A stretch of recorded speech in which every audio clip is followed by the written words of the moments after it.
नमस्कार, मैं हूं आरजू अंसारी और आप देख रहे हैं राष्ट्रीय जगत विजन न्यूज। धर्मांतरण के बढ़ते मामलों को लेकर प्रसिद्ध कथावाचक पंडित धीरेन्द्र कृष्ण शास्त्री का बड़ा बयान सामने आया है। छत्तीसगढ़ के दुर्ग में आयोजित अपनी सभा के दौरान उन्होंने कहा कि देश के 9 राज्यों में हिंदू अल्पसंख्यक हो चुके हैं और अब सनातन एकता पर जोर देने की जरूरत है।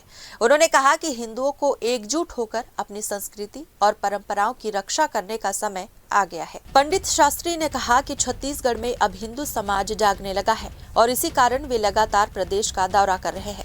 उन्होंने ये भी कहा कि जशपुर और सरगुजा जैसे इलाकों में जहां एशिया का सबसे बड़ा चर्च बताया जाता है, वही मंच लगाकर सनातन एकता का संदेश दिया जाएगा। वहीं पंडित धीरेन्द्र कृष्ण शास्त्री के इस बयान पर कांग्रेस के पूर्व विधायक विकास उपाध्याय ने पलटवार किया है। उन्होंने तंज कसते हुए कहा कि धीरेन्द्र शास्त्री बड़े संत हैं और भाजपा के नेता उन्हें बड़े कार्यक्रमों में बुलाते हैं, इसलिए भाजपा नेताओं को ही उन्हें समझना चाहिए। विकास उपाध्याय ने कहा कि भाजपा को धर्मांतरण पर कानून लाना नहीं है, बल्कि ऐसे बयानों के जरिए ज्वलंत मुद्दों को दबाने की कोशिश की जा रही है। जनता पार्टी की सरकार केंद्र में भी है, राज्यों में भी है और पंडित धीरेन्द्र शास्त्री जी बड़े संत हैं और बहुत भारतीय जनता पार्टी के नेता, जनप्रतिनिधि, मुख्यमंत्री उनके अनुयायी हैं।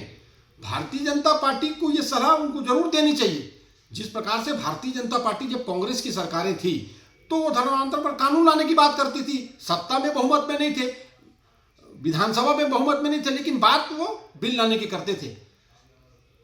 अब भारतीय जनता पार्टी के नेता धर्मांतरण पर कोई बिल क्यों नहीं ला रहे हैं? क्यों कोई कानून भारतीय जनता पार्टी के नेता नहीं बना रहे?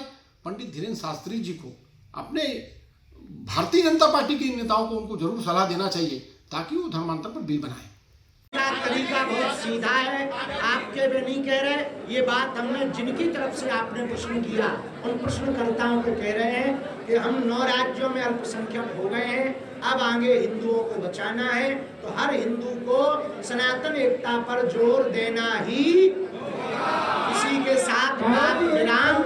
अब हम कथा के लिए जाएंगे। सब लोग 3 बजे से 6 बजे तक कथाओं में पहुंचे।